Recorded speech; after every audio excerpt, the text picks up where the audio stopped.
বৌদ্ধ ধর্মের ইতিহাসে এমন এক ব্যক্তির নাম স্বর্ণাক্ষরে লেখা আছে, যিনি ছিলেন গৌতম বুদ্ধের ছায়ার মতো। বুদ্ধের বাণী আজ আমরা যেভাবে জানি, তার প্রধান কারিগর হলেন তার প্রিয় শিষ্য আনন্দ। কিন্তু কে ছিলেন এই আনন্দ? কেন তাকে ধর্মভাণ্ডারিক বলা হয়? এবং কেন বুদ্ধের পাশে থেকেও তার জ্ঞান লাভ করতে দীর্ঘ সময় লেগেছিল? আজকের ভিডিওতে আমরা জানব মহাপ্রাণ আনন্দের জীবন ও তার অসামান্য ত্যাগের গল্প। আনন্দের জন্ম ছিল রাজকীয়। তিনি ছিলেন বুদ্ধের আপন খুড়তুতো ভাই। বুদ্ধ যখন বুদ্ধিজ্ঞান লাভের পর নিজ জন্মভূমি কপিলাবস্তুতে ফিরে আসেন, তখন শাক্য বংশের অনেক রাজপুত্র তার শিষ্যত্ব গ্রহণ করেন। আনন্দও তাদের মধ্যে একজন ছিলেন।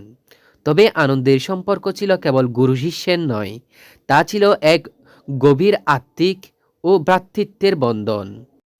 বুদ্ধের বয়স যখন ৫৫ বছর, তখন সঙ্গ অনুভব করে তার একজন স্থায়ী সেবকের প্রয়োজন।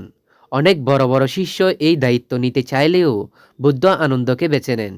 কিন্তু আনন্দ এই দায়িত্ব নিতে ৮টি বিশেষ শর্ত দিয়েছিলেন।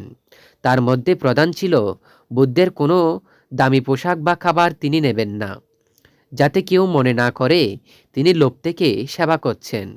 আর সবচেয়ে গুরুত্বপূর্ণ সত্য ছিল, বুদ্ধ তার অনুপস্থিতিতে যে ধর্মোপদেশ দেবেন তা পরে আনন্দকে শুনিয়ে দিতে হবে।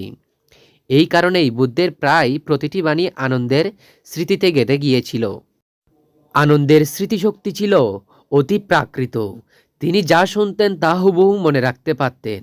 এছাড়া বৌদ্ধ ধর্মে নারীদের প্রবেশের ক্ষেত্রে আনন্দের অবদান ছিল পাহাড় সম। বুদ্ধের বিমাতা মহাপ্রজাপতি গৌতমীর আকুল আবেদনে সাড়া দিয়ে আনন্দই বুদ্ধকে রাজি করিয়েছিলেন নারীদের ভিক্ষুণী হওয়ার অনুমতি দিতে।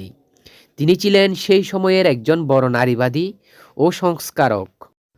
অনেকের মনে প্রশ্ন জাগে, বুদ্ধের এত কাছে থেকেও আনন্দ কেন বুদ্ধের জীবিত অবস্থায় অরহত্ব বা পূর্ণ জ্ঞান লাভ করতে পারেনি? এর উত্তর লুকিয়েছিল তার ভালোবাসায়।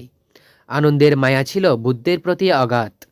বুদ্ধের অসুস্থতা বা সামান্য কষ্টও তাকে বেদিত করত। এই আবেগীয় বন্ধনই ছিল তার নির্বাণের পথে অন্তরায়। বুদ্ধের মহাপরিনির্বাণের পর যখন প্রথম বৌদ্ধ সম্মেলন ডাক দেওয়া হয়, তখন আনন্দের জন্য সত্য দেওয়া হয় যে তাকে অরহত হতে হবে। সেই সম্মেলনের ঠিক আগের রাতে প্রচণ্ড সাধনার পর আনন্দ পূর্ণ জ্ঞান লাভ করেন। বুদ্ধের মৃত্যুর পর তার বাণীগুলো সংকলন করার সময় আনন্দই ছিলেন প্রধান উৎস।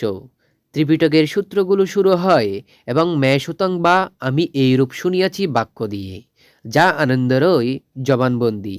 ১২০ বছর বয়সে আনন্দ গঙ্গা নদীর মাঝখানে ২ রাজ্যের বিবাদ মেটাতে অলৌকিক উপায়ে দেহত্যাগ করেন। তার পবিত্র দেহাবশেষ ভাগ করে দেওয়া হয় ২টি রাজ্যের মানুষের মাঝে। আনন্দের জীবন আমাদের শেখায় যে সেবা ও ভক্তি কিভাবে একজন মানুষকে অমর করে তুলতে পারে। তিনি শুধু একজন শিষ্য ছিলেন না, তিনি ছিলেন জ্ঞানের এক জীবন্ত অভিধান। বুদ্ধের করুণা আর আনন্দের স্মৃতি, এই দুটির মিলনেই গড়ে উঠেছে আজকের বৌদ্ধ ধর্ম। ভিডিওটি ভালো লাগলে লাইক দিন এবং এই ধরনের আরও শিক্ষামূলক ভিডিও পেতে আমাদের চ্যানেলটি সাবস্ক্রাইব করুন। আনন্দের জীবন থেকে আপনার সবচেয়ে প্রিয় শিক্ষা কোনটি? কমেন্টে আমাদের জানান। ভালো থাকুন।